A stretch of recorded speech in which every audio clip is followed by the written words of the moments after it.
ভ্রমণ করে মৌমাছি দিয়ে কিন্তু বক্সের মাধ্যমে তারা মধু সংগ্রহ করে থাকে বিভিন্ন জায়গায় অবস্থান নিয়ে। আসসালামু আলাইকুম প্রিয় দর্শক, দেশ এবং দেশের বাইরে থেকে যারা ভিডিও দেখছেন সবাইকে আন্তরিকভাবে শুভেচ্ছা এবং অভিনন্দন। চলে এসেছে মধুর সিজন। মধুর সিজনে বিভিন্ন মানুষ বিভিন্নভাবে মধু সংগ্রহ করে থাকে, তার মধ্যে বাণিজ্যিক ভাবেও কিন্তু অনেকে মধু সংগ্রহ করে। তো আজকে আমরা আসছি যে বাণিজ্যিক ভাবে মধু সংগ্রহ বক্সের মাধ্যমে জায়গায় ভ্রমণ করে মৌমাছি দিয়ে কিন্তু বক্সের মাধ্যমে তারা মধু সংগ্রহ করে থাকে বিভিন্ন জায়গায় অবস্থান নিয়ে। তো আমরা এমনই একজন মৌমাছি বাণিজ্যিক ভাবে মধু সংগ্রহ করে এমনই একজন ভাইয়ের সাথে আমরা দেখা করতে আসছি। অবশ্যই আজকে মৌমাছির সংগ্রহ এবং মৌমাছির আয় ব্যয় সম্পর্কে আপনাদের জানাবো, অবশ্যই ভিডিওর সাথে থাকবেন। কোন জেলা থেকে আমাদের টাঙ্গাইল জেলায় আসছে? সাতক্ষীরা জেলার থেকে। নগরনে এই যে শস্য মাস কি মাস, এটা শস্যর সিজনের থেকে সে সময় কি আপনাদের প্রত্যেক বছরে কি একটা মাস নির্দিষ্ট করা আছে? নির্দিষ্ট, এটা আমি নির্দিষ্ট করা আছে। হ্যাঁ, কত মাস সংগ্রহ করতে পারেন? 6 মাস। 6 মাস সংগ্রহ করতে পারেন। প্রিয় দর্শক শুনতে পাচ্ছেন, তারা কিন্তু ভ্রমণের মাধ্যমে বছরে 6 মাস তারা মধু সংগ্রহ করতে পারে। তো এই মধু থেকে আপনারা প্রতি মাসে কি রকম টাকা ইনকাম করতে পারেন? মনে করেন 8টা মাঠ তো না আমাদের, সরিষার মাঠ, লিচুর মাঠ, কালো জিরে, ধনে, বছরে 5-6 লাখ টাকা আসে। বছরে 5-6 লাখ টাকা? 6 লাখ টাকা আসে। তো প্রিয় দর্শক শুনতে পাচ্ছেন, শুধু মধু সংগ্রহ করে কিন্তু তারা বছরে 5 থেকে 6 লাখ টাকা ইনকাম করছে।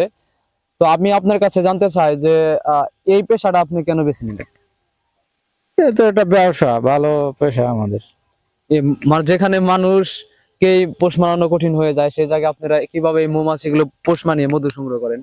এই তো আমাদের পালা মাছের ভিতরে রানী আছে, রানী পোকা ধরে পোষ বাক্সের খুলে মানা, বা রানী ধরলে কোথায় যায় না।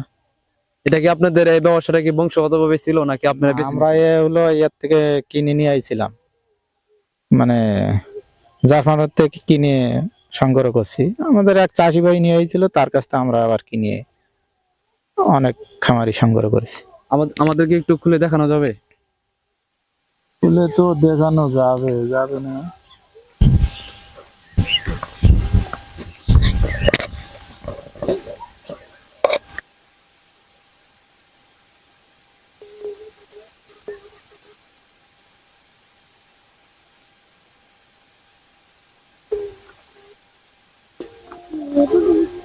প্রিয় দর্শক দেখতে পাচ্ছেন যে কত অসাধারণ ভাবে তারা এই রানী, প্রথমে আপনারা রানীগুলো ধরে রাখেন, তাই তো? রানের ভিতরে ধরা আছে, রানী কোথাও যায় না। এটা তো অনেক রিস্কের কাজ। এমন কি হয়েছে যে এগুলা মানুষ আক্রমণ করছে? হ্যাঁ, আমাদের কামড়টা হতে আমাদের কিছু হয় না। মানুষেরা দুটা আল দিয়ে দিলে কিছু হয় না, ওই আলটা তুলে দিলে একটু হালকা জ্বালা করে। এই মধুর মধ্যে কি আমরা কোনো কৃত্রিম চিনি ব্যবহার করে থাকেন? না না, আমরা চিনি ব্যবহার করি। আমরা যে সময় মধু সংগ্রহ না করি, আনছি চিনি এদের খাওয়ানোর জন্য, আমরা চিনি দিয়ে ওদের বাছাই রাখি। এখন কোনো চিনি ব্যবহার হবে না। আপনারা যেমন আছে, এটা কি এভাবে চিপড়ান নাকি অন্য না কোনো না, সিস্টেম আছে? আমাদের মেশিনের সাহায্যে, হাওয়ার সাহায্যে বেরোয়। এখন কি আমরা সংগ্রহ করতেছেন আর কি? মনে করেন পুরা মাঠে ফুল এসে গেলে তারপর সংগ্রহ হবে। সংগ্রহ করার পর তারপরে এগুলা মেশিনে দিবেন, তারপর হচ্ছে আপনার মধু। এগুলো মাছিগুলো এখানে বেরাস আছে, বেরাস দিয়ে এভাবে ঝাড়িয়ে বাক্সের ভিতর দিয়ে খালি চাক নিয়ে গিয়ে মধুগুলো সংগ্রহ হবে। প্রিয় দর্শক শুনতে পাচ্ছেন, তারা বছরে কিন্তু মাত্র 6 মাস তারা কিন্তু মধু সংগ্রহ করে, আর বাকি 6 মাস কিন্তু পড়ে থাকে। তো এই বছরে এই 6 মাস তারা কি করে মধু সংগ্রহ করে, আপনি কিন্তু হিসাব করতে পারবেন যে যদি মাত্র 6 মাসে যদি তারা 5 থেকে 6 লাখ টাকা ইনকাম করে, তাহলে প্রতি মাসে তাদের 1 লাখ টাকা ইনকামে কিন্তু পড়তেছে।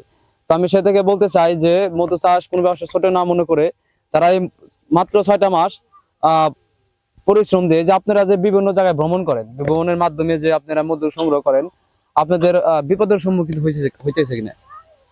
অনেক জায়গায় হইতে হয়, অনেক জায়গায় হয় না। অনেক জায়গায় আসে, লোকজন আসে করে, অনেক জায়গায় করে না। যে এই জায়গায় যে আপনারা এটা তো বুনা খেত, তো এই জায়গাটা কি আপনারা লিজ হিসেবে নিছেন নাকি? আর কিছু মধু খাতে দিতে হবে। তার জায়গায় ফসল মারছি, তার তো একটু কিছু ডিমারেজ দিতেই হবে। তো এই জায়গায় কতদিন থাকবেন? 1.5 মাস।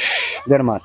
তো আপনারা কি বুঝে আপনারা ওই জায়গা বুঝে আর কি প্লেস বুঝে আপনারা মানে সময় করেন নাকি? ফুল যতদিন আছে আমরা বুঝতে পারি, ফুল শেষ আমরা চলে যাবো।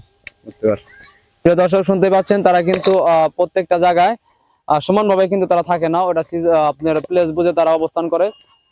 তো প্রিয় দর্শক বাণিজ্যিক ভাবে মধু চাষ করে কিন্তু তারা প্রতি মাসে 1 লাখ টাকা ইনকাম করতেছেন। আপনিও কিন্তু এভাবে মধু চাষ করে মাসে 1 লাখ টাকা ইনকাম করতে পারেন।